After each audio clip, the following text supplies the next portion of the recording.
Partnership chapter में बेटा हमारा क्वेश्चन है, Atul Geeta are partners in a firm sharing profit and losses in the ratio 3:2। इनकी फिक्स्ड कैपिटल्स हैं 4 लाख की और 2 लाख की।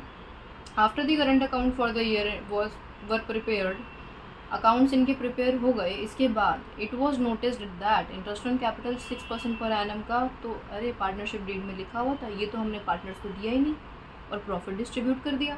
वो अब क्या करें, गलती सुधार लेते हैं। आ जाओ जल्दी से देखते हैं गलती कैसे सुधरेगी। वही अपनी वर्किंग नोट करके आ जाओ। वर्किंग नोट सिखाया है मैंने कि ये वर्किंग होगी कैसे, अगर नहीं देखा है आपने तो ये रिया मोना निशा वाला क्वेश्चन है, इसमें जा करके आप देख लो, मैंने इसमें सिखाया है वर्किंग कैसे करनी है। ठीक है जी।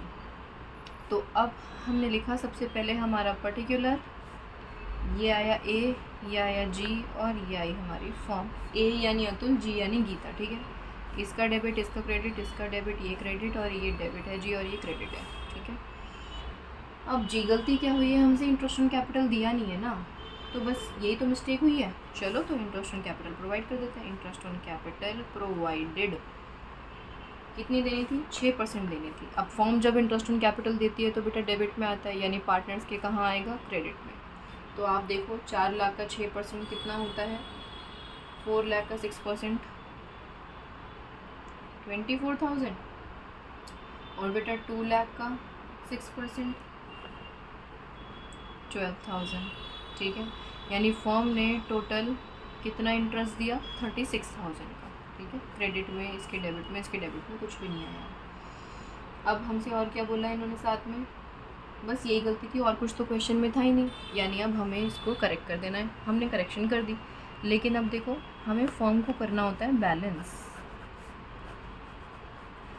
फर्म के तो डेबिट में ही 36,000 आ रहे हैं, क्रेडिट में तो कुछ आ ही नहीं रहा है, तो क्रेडिट में हम लिखेंगे 36,000 क्योंकि हमें फर्म को बैलेंस करना है।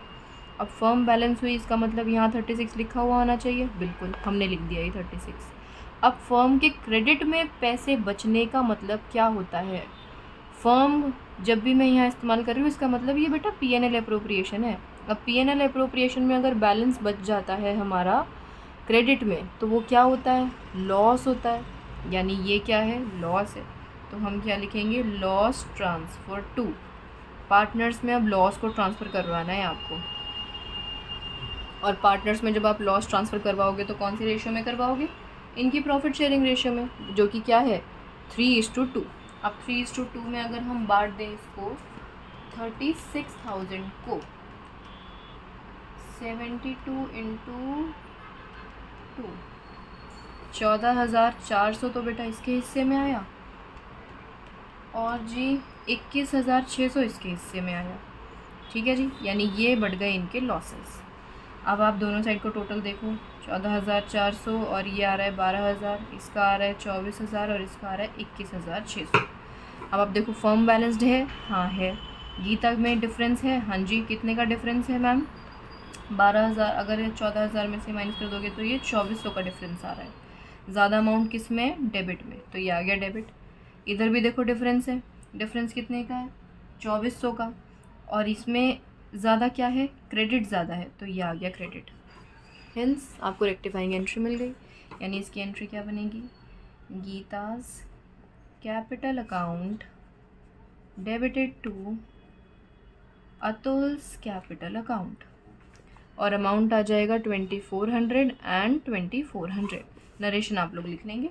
ये हो गया बेटा हमारा क्वेश्चन कंप्लीट। अच्छा बेटा, इस वाले क्वेश्चन में इनकी कैपिटल्स फिक्स थी ना, तो यहाँ पर कैपिटल नहीं आएगा, करंट अकाउंट आएगा, यहाँ पर करंट अकाउंट आएगा। ठीक है जी।